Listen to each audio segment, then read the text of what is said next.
Imagine a building with the soaring domes and minarets of a classic Islamic mosque, but covered from base to pinnacle in the intricate, organic stone carvings of a Hindu temple.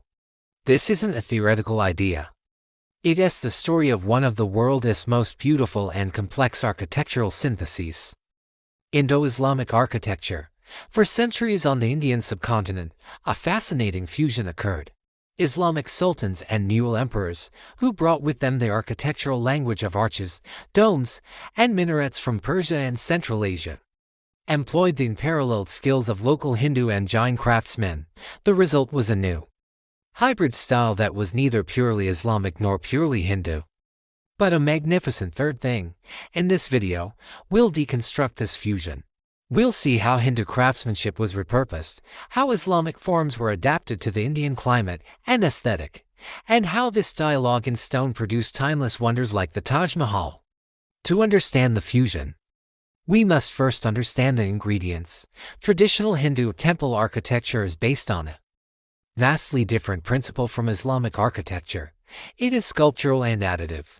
Think of a Hindu temple like the Kandriya Mahadeva. It's a mountain-like form, carved from the bottom up, growing upwards through a series of horizontal tiers.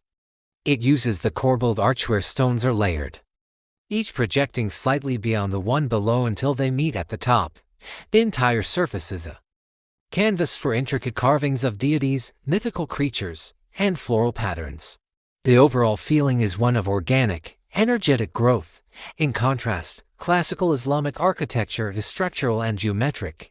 Its genius lies in its mastery of the true arch and the dome, which create vast, open, interior spaces for communal prayer. Its decoration is aniconic, avoiding human and animal figures, and focuses on geometric patterns, guri, arabesques, flowing vegetal forms, and ornate calligraphy. The feeling is one of mathematical order, unity, and transcendent space. The moment these two worlds collided is starkly visible at one of the very first mosques built in Delhi, the Quwwat-ul-Islam Mosque next to the Qutb Minar. Commissioned in 1193 by Qutbuddin Aibak, the conquering sultan ordered the construction of a grand mosque, but his builders were local Hindu temple craftsmen. The result is an architectural palimpsest. The colonnades of the mosque are made entirely of spolia columns, pillars, and ceiling blocks looted from 27 demolished Hindu and Jain temples. You can clearly see the intricately carved Hindu figures on the columns, though their faces were later defaced to comply with Islamic aniconism. Even more telling, the corbelled arches built by these craftsmen, while forming an Islamic architectural feature, are constructed using the only method they knew: the stacked, horizontal corbel. This site is the raw, unrefined birth certificate of Indo-Islamic architecture. As the centuries passed, the fusion became more sophisticated and intentional, moving from simple reuse to a true synthesis. This is beautifully exemplified in Fatehpur Sikri, the magnificent red sandstone capital built by Emperor Akbar in the 16th century. Akbar actively promoted a syncretic culture, and his architecture reflects this. Look at the Palace of Jodhabai or the House of Birbal. While they feature domes and courtyards, the detailing is profoundly Hindu. You'll find exquisitely carved stone yali perforated screens, hanging balcony brackets that echo temple architecture, and stylized peacock and lotus motifs, all carved by Hindu hands. The Buland Darwaza, the Gate of Magnificence, while a colossal triumphal arch, is decorated with slender minarets and chhatra stone kiosks, a quintessential Rajput architectural element. This was no longer a forced collaboration, it was a deliberate aesthetic choice. The synthesis reached its absolute zenith under Emperor Shah Jahan in the 17th century, culminating in the Taj Mahal. The Taj is the ultimate expression of this fused DNA.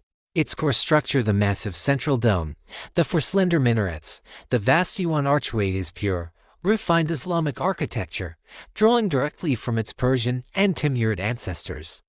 But its soul is deeply Indian. The flawless, luminous white marble was a material beloved by Mughal builders.